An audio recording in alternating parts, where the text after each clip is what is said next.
Hey guys, welcome to my YouTube channel. So today I'm going to share with you some DIY tricks and one more thing which I want to share with you is that I am going to repot my sunflower plants.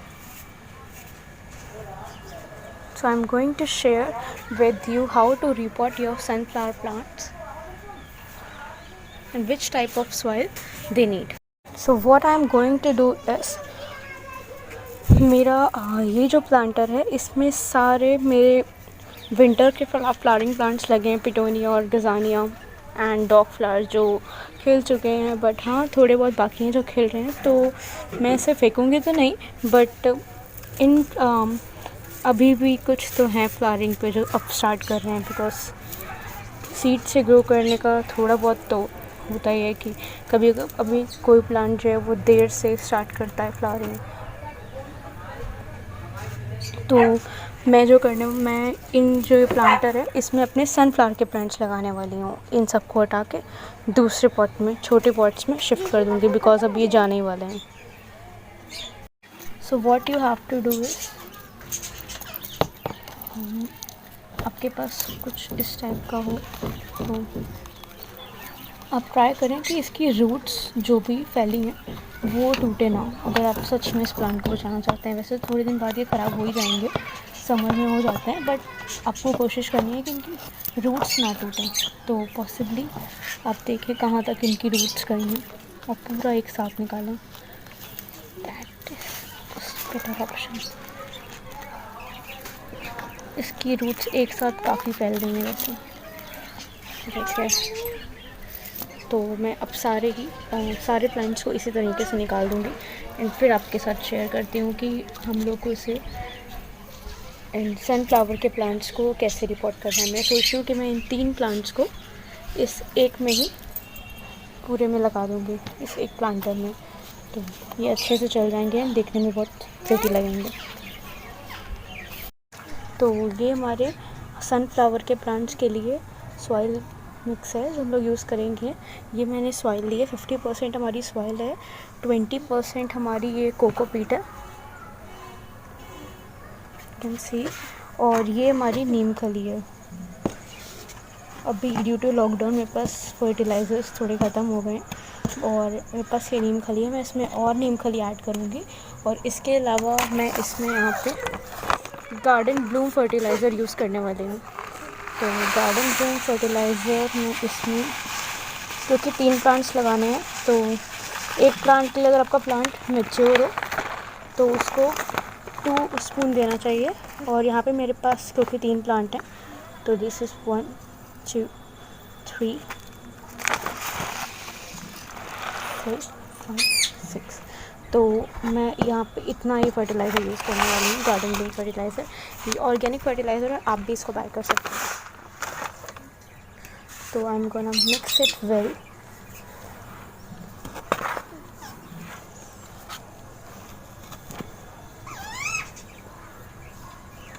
और मैं जिसमें plants रखने के बाद भी इसमें थोड़ी और कोकोपीट मिक्स करने वाली हूँ। और मैं थोड़े चारकोल के टुकड़े जो होते हैं इसमें, चारकोल के पीसेस, वो भी मैं इसमें ऐड करने वाली हूँ। Okay, so sweater is messy. Okay, then this one.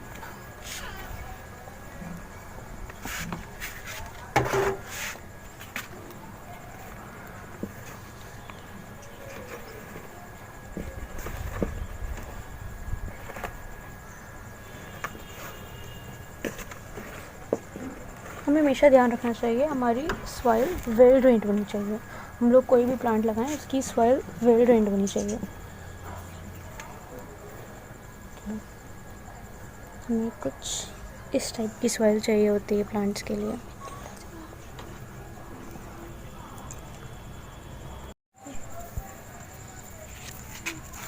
अब आपको इससे पॉलीथीन से निकाल के इस तरह से अपने सनफ्लावर को इसमें फिट करना है।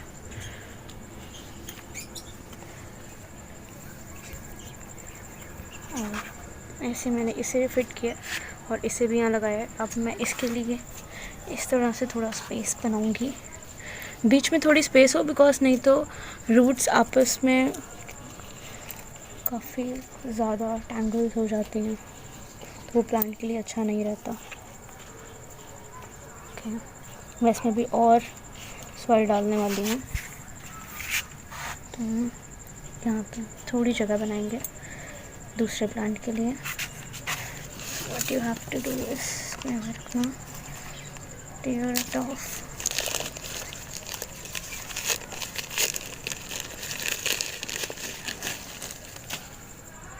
And put the plant in your pot. Okay, it's too high. Yes, now it's okay. Now what I'm going to do is fill the pot with the soil and coco peat mixture, which I have told you.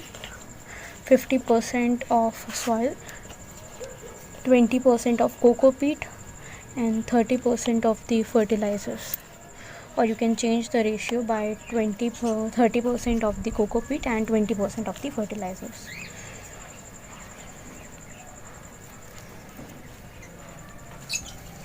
You can use different fertilizers, like I have also used vermicompost, which I have mixed with my soil.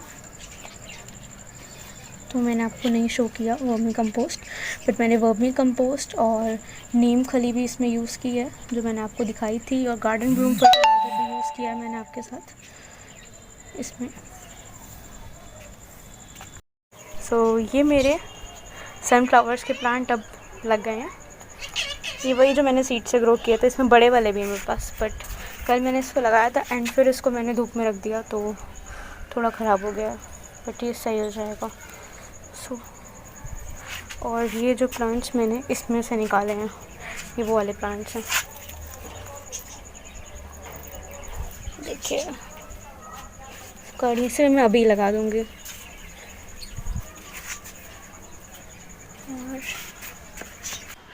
So I am going to tell you how to make a origami flapping bird. You can hang this bird in your garden.